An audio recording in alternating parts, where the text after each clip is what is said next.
You're listening to an Anazao Ministries podcast.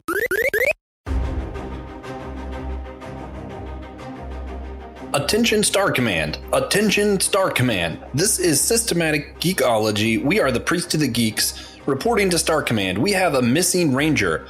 Buzz Lightyear of Star Command is missing from Disney Plus. And today we're going to be talking about the movie, why it's not on Disney Plus, and, several other things. In honor of the new Lightyear movie, we're going to be talking about the old TV show, Buzz Lightyear of Star Command. And movie. Yes. I am Joshua Noel. I'm one of your co-hosts today, and recently I've been geeking out a lot of stuff, especially Captain America. There's a lot of new Captain America comics. They have 2 ongoing ones that just started.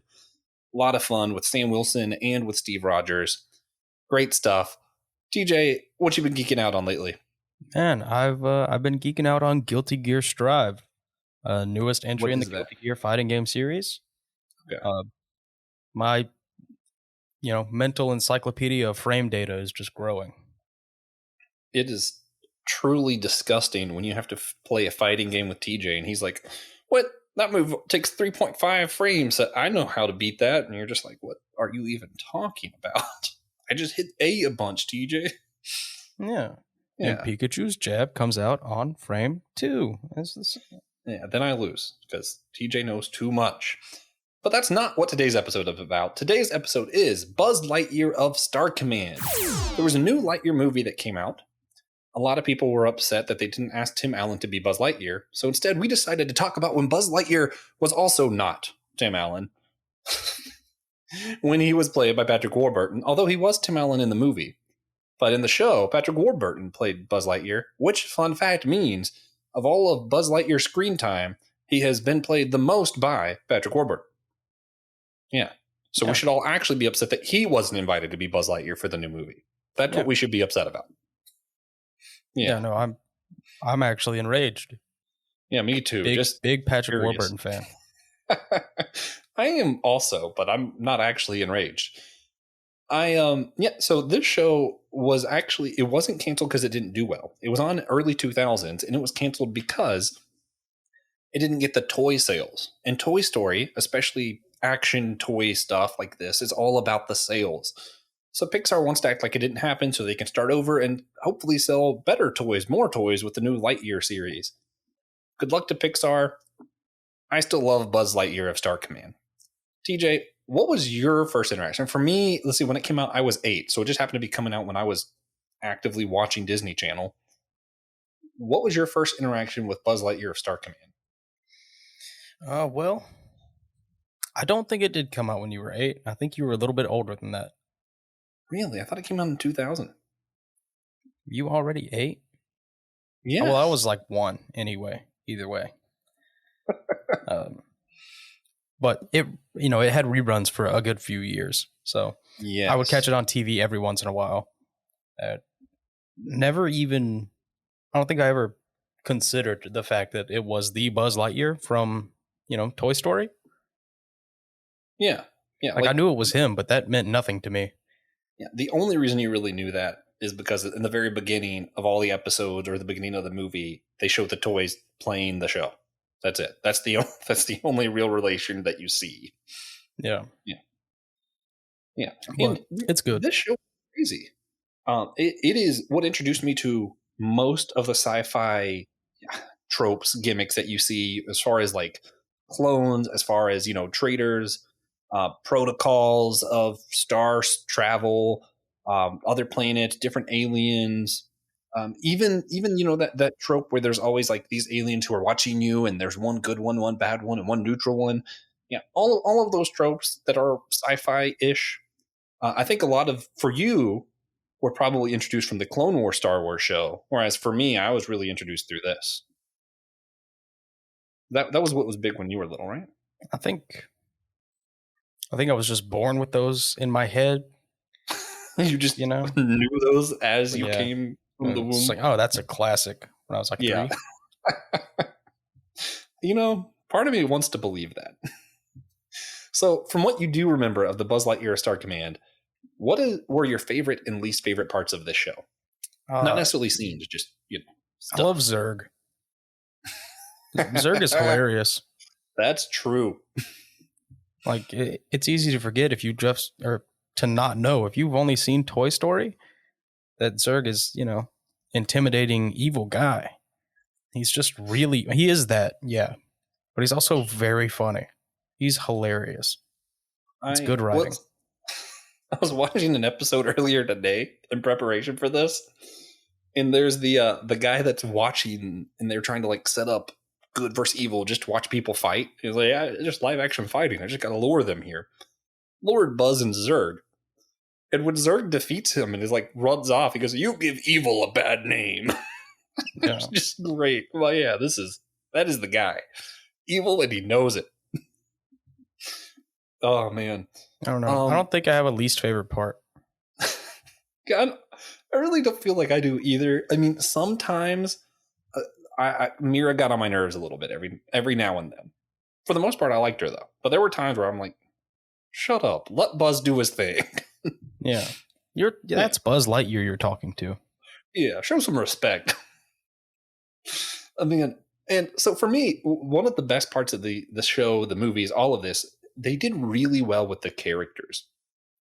It was less that it was phenomenal story writing or anything like that, but the characters themselves and the character development throughout this, lots of fun for me. So I thought it would be cool to just kind of break down. I have 6 different characters I wanted to talk about, kind of get your take and just kind of see where we're at. First and foremost, we want to talk about Buzz Lightyear, the main guy. To me, I for some reason, I went into the show, and maybe I just misremembered this or whatever. I was expecting him to be the arrogant, I don't need the rules, whatever kind of guy. He wasn't quite that. He loves procedures. He loves the rules. He's all about the rules. He's still arrogant. Yeah, he wrote most of them. Yeah. He's like, yeah, procedures are awesome. He's all about it. And continues throughout the series to make the point that procedures will save the day. Procedures are why we're better than the bad guys. But he does, ever since the beginning of the movie, he's scared to lose another partner, whether from betrayal or death or whatever. That beat kind of carries throughout, where he's really genuinely worried that he's going to lose another partner and that he just can't take that. So you do see this emotional side of the Buzz as well. How did you take Buzz in this? Was he what you expected? What did you feel about him? Yeah, I mean, he's the hero. Yes. That's accurate. That's what Toy Story presents him to us as. And he's, even in Toy Story, he's like, that's not procedure. We have to do it this way at first. I guess some of the difference might be, and maybe this is why I expected that. I feel like in Toy Story, he was just arrogant and his ways didn't always work. Whereas in this, Buzz Lightyear tends to just win. Mm-hmm. Yeah. It is called Buzz Lightyear of Star Command. Yeah. It's not. So Buzz does tend to come out on top. Yeah. There's no falling with style in this show. There is simply he flies and saves the day. Yeah. Because in the show, it is actually a jetpack. Yeah. Yes. And he's actually just awesome. All right. Here's the other one. The flip side, the other side of the coin to Buzz Lightyear would then be warp dark matter. I don't know how you didn't know he was evil. Great, stupid sci-fi name. Yeah, fantastic bad guy name. How did you take Warp? What did you think of him? So, I think Warp is cool. Warp is cool. He's serves as Buzz Lightyear's foil. He's the exact opposite of Buzz in almost every way, but equally capable in most cases. Yeah. I feel like the big thing that differentiates isn't just Warp is evil, Buzz is good. It's Buzz loves procedures and wants to save people. That's like his motivation. Whereas Warp's motivation is just, how can I enjoy life the most? Mm-hmm. He is purely hedonistic. Like, he's just, happiness is what he's about. Doesn't care how he gets there, good, bad, whatever. And what's fun is, throughout the show, even with Zurg, I feel like this show more than others show good guys and bad guys working together. Like, it's not like a one-off here and there where the good guy and bad guy has to team up. That happens a lot in this show. Like, it's kind of weird. Yeah. It's less weird with Warp, because if it makes him happy, he's on your team. Yeah. And Warp, the thing is, if being a, Space Ranger paid more, Warp would have never worked for Zurg. Yeah. So the real takeaway from this is pay good guys more. Mm-hmm. That's why the Space Force makes so much money. We're trying to avoid that. Yeah, we don't want another warped dark matter on our hands. Hmm. Okay, Princess Mira Nova. I already said she gets on my nerves occasionally. She's not usually called Princess. She's just Mira in the show most of the time. She's a really confident, just came out of the academy, kind of naive, really passionate about her work, and wants to show that she can be the best. And what if we just did it this way? And Buzz is always, calm down. There's a procedure to that. Mm-hmm.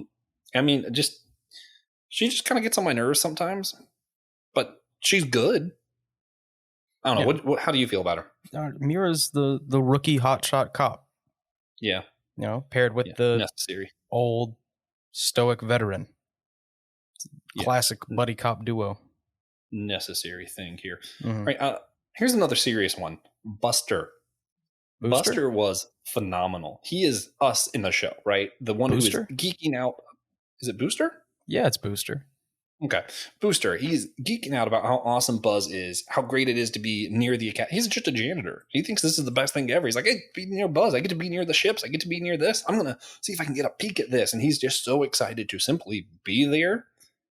And then he ends up getting pulled onto the team because he does the right thing one too many times, basically. He ends up getting pulled onto Buzz Lightyear's ship, part of Lightyear's little, what do you call that? Lightyear's posse. They're Team Lightyear. Yeah. And it's just fun to see another geek who also, he's passionate about procedures. He knows everything because he's been geeking out about this his entire life. And he's excited. He's always excited. He's always having fun. In a way, I feel like he's the life of the team because he's just excited. Yeah. It also helps that he's ridiculously strong. Yeah. He's like the Hulk of the Space Rangers.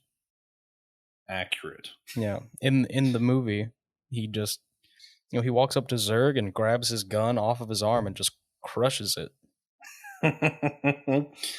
I love Booster. The thing is, it's always great when you have the really bulky, huge muscle character, and he's just a goofball. Yeah, that's just always a fun thing when they do that. That's ideal. That's peak character archetype. Yeah, if Hulk was just a lot goofier, Hulk would be great. Yeah, if he wasn't so angry all the time. Yeah. No, I feel like the muscle character has to be one of the two. Has to either be really angry or just a goofball. Like, it's weird if he's anything else. Yeah, that's why Smart Hulk was so weird. Yes, it was pretty weird. I liked it, though. It was funny. It was funny because it broke the archetype. Mm-hmm. Yeah, which is why they can't keep doing it, because then it'll become the archetype. Then it's no longer funny. It's just weird. Yeah. Okay, XR. Could you please tell our listeners who don't know, who is XR? And could you kind of just explain his story? Because I think it's hilarious. So XR is a prototype space ranger that Star Command built. And, they built him to be the perfect space ranger. They save manpower because, it's just robots dying. But then he gets, I forget how. I don't remember how. He gets blown to pieces, basically. Something happens. And the little green men put him back together. What's funny is little aliens. They're the ones who originally built him because they have this hive mind. Yeah, that's and the hive mind was corrupted, so they they weren't able to think properly when they rebuilt him. Yeah, so they rebuild him as just like a tiny robot. He's maybe up to where his knees used to be. He's just I don't even know what to call him. Narcissistic little robot. He's just not right. He's just not right. Yeah, they didn't put him together right, so he doesn't seem to understand how to operate or how things work in general. Yeah, so he spends most of his time just kind of chilling, talking about how, if he were getting more attention right now, things would be better. Yeah, him and Booster together are hilarious. Funny team. Yeah. I like there's a lot of these scenes where he's seemingly about to do something and then just doesn't. Mm-hmm. Like one I was watching earlier, he walked into one of the space bars or whatever and pulls, all right, everybody, listen here. Wait a minute, what was I going to say? He just has no idea because he just isn't built right anymore. Doesn't know what he's doing. He's kind of like Batman's utility belt, but for a Team Lightyear. Yeah, he's if they need something, he is that. And also comic relief But he's not comic in like he's trying to make jokes. He's comic in he doesn't function properly. He's a robot that isn't being very robot-y. Yeah. Of course, another character I have to mention. I'm obligated by my own favorite geekdoms. 42. Yeah, 42 is a character in the show. It is Buzz Lightyear's spaceship is 42. And at some point, the ship comes to life, ends up becoming its own little droid. And it's just this really powerful, independent kind of woman who just thinks all computers are superior to humans. And y'all just need to stop questioning computers. I know what I'm doing because I'm 42. And if you don't know, Hitchhiker's Guide to the Galaxy, there's the running joke that the answer to life, the universe, and everything is just 42. So that's kind of where they pulled the joke from, and then they made this character out of it. And Doctor Who actually kind of, I don't think if it was an intentional steal, but I saw this way before I saw Doctor Who, and way before this episode of Doctor Who came out. But there is an episode where the TARDIS comes to life and becomes human and kind of acts a little quirky. And it's like, for me, for a lot of people, that was really unique and interesting. And I was like, I've seen this before. It's on Buzz Lightyear of Star Command. Yeah. Really, that's just a sci-fi trope at this point, is ship AI. Yeah. It's a little sarcastic. It has to be. I love the AI in Hitchhiker's Guide to the Galaxy, speaking of which, because, they try to give them all personalities. So you get those ships that, like, the personality didn't kind of work right. Like, they programmed the personality wrong. There's, like, one ship that's just always depressed, one that's, like, happy about everything. And it's funny. Yeah, if we're going to talk about our favorite ship AIs, yes. Everyone has to go read To Sleep in a Sea of Stars by Christopher Paolini. I've not heard of that. The dude who wrote The Inheritance Cycle, the Aragon books. He just has a really good in-universe system for it. They're called ship minds. They're all unique. And they, like, live in the black box. Like, when a ship gets destroyed, you cover the black box, you save an AI's life. Oh. Pretty cool stuff. I won't go more in depth because we're talking about Buzz Lightyear. But yeah, speaking of Buzz Lightyear, and we already mentioned some of the tropes. It has tons that this is just showing. For me, I feel like the show does a really good job of showing kids what sci-fi is like. It's making sci-fi palatable to children, basically. Do you think it's helpful to introduce kids to sci-fi at a younger age like this through this kind of media? Or no, I think it's helpful. Not only for, the children's programming, it's engaging, flashing lights. Kids love flashing lights. But True. It also kind of jogs the scientific mind as a child for, some children. Some kids just aren't going to like it. But I remember when I was a kid watching, sci-fi cartoons, thinking like, oh, okay, how would that work in real life? I just sit there and think about it for a while before deciding on my own that no, that's not possible. I don't think light works that way. Yeah. It's interesting. I feel like sci-fi in general does a good job at doing this, of showing us the most absurd versions of arguments so that we can build realistic arguments from there, which is different from, there's a logical fallacy called the argument from absurdity, where you just say, well, not that, because this really absurd thing that would never happen, which is annoying. I hate when people do that. Like it's, we can't give these people rights because if you do, then all of a sudden watermelons are going to fall from the sky or something. And you're like, what? It's just a non sequitur almost. But there's another side of that where you start with the absurd thing of, okay, well, what if you found out that there's a universe where everyone was born this way, or everyone has this, and this was the result? What would you do with it? And that's sort of what sci-fi does, is it makes you think of these what ifs and to work with a different premise than you would regularly. I think it's helpful to have kids thinking like that early on so that they can learn proper thought processes without just attaching it to the real world. Mm-hmm. Does that make sense? Yeah. Yeah. So it's all started with the movie. You mentioned it already. The Buzz Lightyear Star Command movie. You can find it on YouTube, actually, as well as some of the episodes of the show. It's not on Disney+. But in the movie, there is a group mind. All the little green men share one big mind. It starts off good. Zurg corrupts it, turns evil. And that got me thinking, and I kind of just wanted your take on this. how is a group mind helpful and how can it be harmful? Like we see it in real life all the time where everybody kind of thinks the same thing because one person thought it and we all, well, I agree with him about this, so I agree with him about this other thing. A lot of times it's harmful because people don't think through their own standards, but sometimes I feel like it can be helpful. So I kind of just wanted your take. When is group mind helpful and when is it harmful? Well, I mean, group mind is kind of not really a human trait. We really can't do that. But you know who can? Ants. Interesting. Go on. Lots of insects have a hive mind. They're all working towards one goal, and that makes that goal extremely easy to accomplish. Yeah.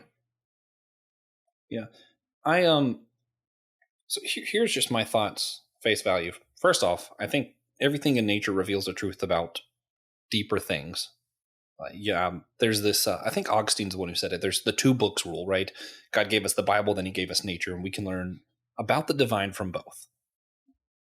And when you think about the fact that hive minds do exist, I think what you're talking about, like with the ants, I think it reflects how the church should work in a lot of ways. We should be of one mind in Christ. We should be thinking, here's how Christ wants us to address the world. Here's how we can help the needy, help the hungry, help the poor, that kind of thing, and be working together in that way. The flip side of that, where I think group mind can be harmful, a lot of times, well, we're all Christians and you're a Republican, so I must be a Republican. Republicans say something, well, we're already Republicans, so we must agree with that. And it kind of builds and builds and builds. And that's just an example. It's not condemning Republicans or anything like that. It's just, I think group mind can have you blindsided to when bad thoughts kind of enter into the group. So I guess my question is, it's tunnel vision, you know? Yes. Yeah, exactly. That's what I'm trying to describe. Tunnel vision. So I guess my question to you, TJ, and to maybe our listeners too, maybe just leave this open. How do we know when we're working together for a single cause and having one mind in Christ compared to when we're tunnel visioned and not able to see stuff around us because we're only seeing our own group? No, I think when we are neglecting the needs of our communities, that's a pretty good sign that you're too focused on something else. Yes. Yeah, I like that. And then one other theme I wanted to pull from this show and the movie and all that is, we've already mentioned earlier, Buzz Lightyear loves procedures. In a lot of the show, one of the common beats is, if we play by the procedures, if we play by the rules, good will prevail. Is that true? I mean, is this as simple as just, play by the rules and we're all good? Is there never a time to break the rule? Yes. Okay, but if you follow the biblical rules, yes. But what about that one time where Rahab lied, breaking one of the Bible's commandments, and God said, good job, my son's going to come from your lineage?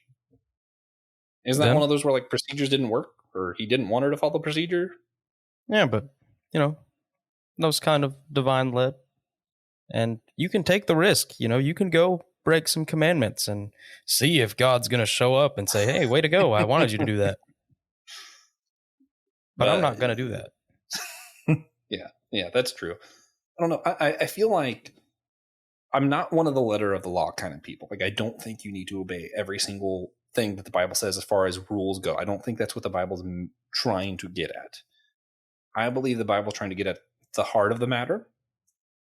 And I think there's two levels to this, right? I think when you're starting off, it's almost like the rules are training wheels. It's really easy to just understand, here are the procedures, do the procedures. But I feel like as you grow and you kind of learn the heart of God, you learn even stuff outside of the rules. I mean, not necessarily breaking the rules, but maybe you learn, there's no law of the Bible that says, do not, buy a cheeseburger at McDonald's. Or I don't know. Support a company that you don't want to support. There's no rule. That's actually that's in Burger King's 2:5:16, actually. Yeah. There's nothing that says you have to feed 5 hungry people each week. Or, there's some things that you will learn with your heart and kind of learn through discernment as you gain a relationship with God. And that's a little bit bigger than just the procedures. But I don't know. The procedure is a good place to start. Is that sort of just a good rule of thumb? Yeah. Oh, yeah. Start with the procedures, learn relationship, grow more. Where's the line though of following procedures and falling into legalism, where it's just about the rules for you? That's a great question. That's a good one. Yeah. For those who don't know, legalism is just a term I feel like inner Christian circles throw out a lot. It's basically where you're treating salvation, you're treating Christianity as if it's just I do these rules and I'm saved. And it's not that. It's primarily about the relationship, but maybe the procedures help you understand your relationship better. I don't know where that line is. There is this is actually, we've talked about this on our other podcast, the Whole Church podcast. It's something that Protestants and Catholics, part of the big divide is Catholics say that when you sin, you are given grace as you commit acts to show penance, or as you commit acts that show love, or as you commit acts that do whatever. Only by grace and only through faith are you saved, but you're doing it as you're doing these actions. Whereas Protestants typically will say, you're immediately saved by grace and faith, and because of that, you will do these actions. Like the actions are afterwards, not during the salvation part. When does it happen? I don't think actually matters that much. I think the point is that you are saved only by grace, only through faith, and that if you are saved, you will do good actions at some point, whether it's during salvation or after. Really could care less. Mm-hmm. The procedures will come. Mm-hmm. Yeah. I mean, can you think of any time where we've already established that God does not experience time in the way we do? So that is a huge topic, maybe for another day. But I wonder, is there a time that you can think of where procedures weren't good to follow? Most days, somebody survives a car wreck that they would have died in if they had their seatbelt on. Yeah, that's accurate. Yeah, I do not condone seatbeltless driving, but yeah, sometimes it helps. Yeah. Here's another Bible example, because that's my go-to for whatever reason. My brain's just filled with Bible. I guess that's a good thing. Yeah, imagine why. Jesus in the temple, someone shows him a coin and says, should I pay taxes or whatever? And he says, whose face is on that coin?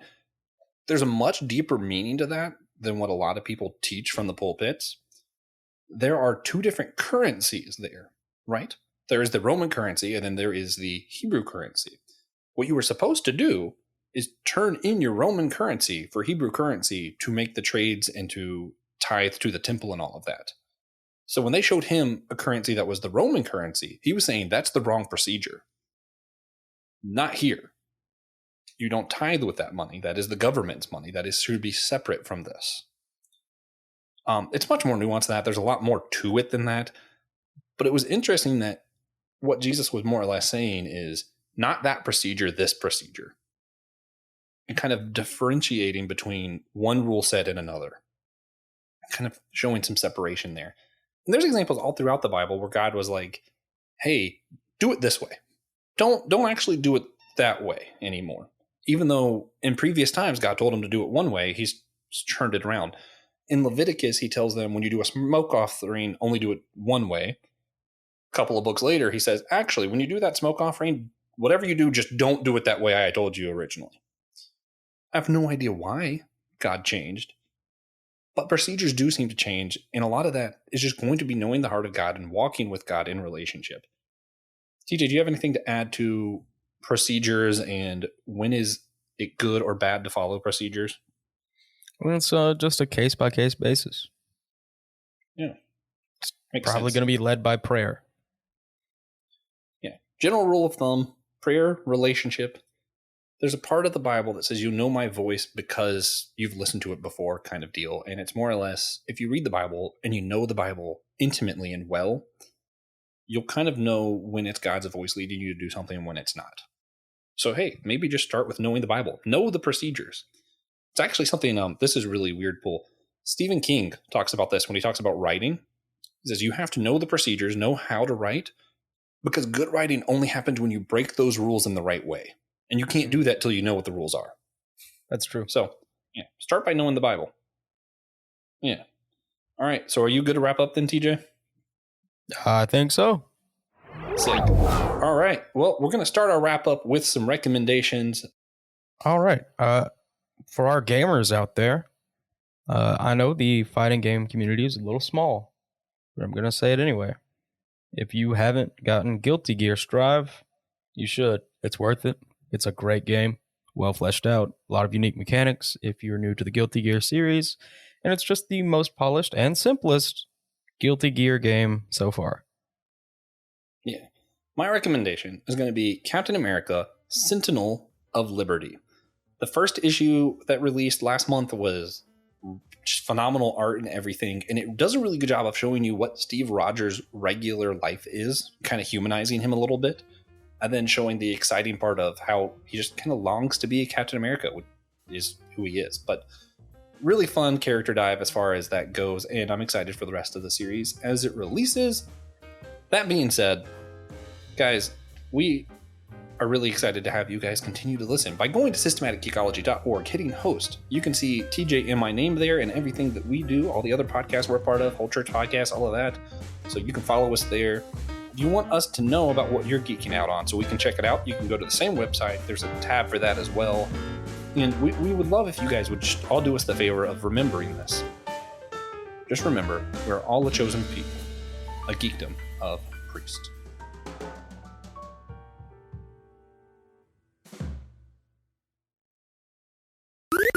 This was an Anazao Ministries podcast. If you enjoyed this show and would like to learn more about our network, be sure to check out the Anazao Ministries podcast network.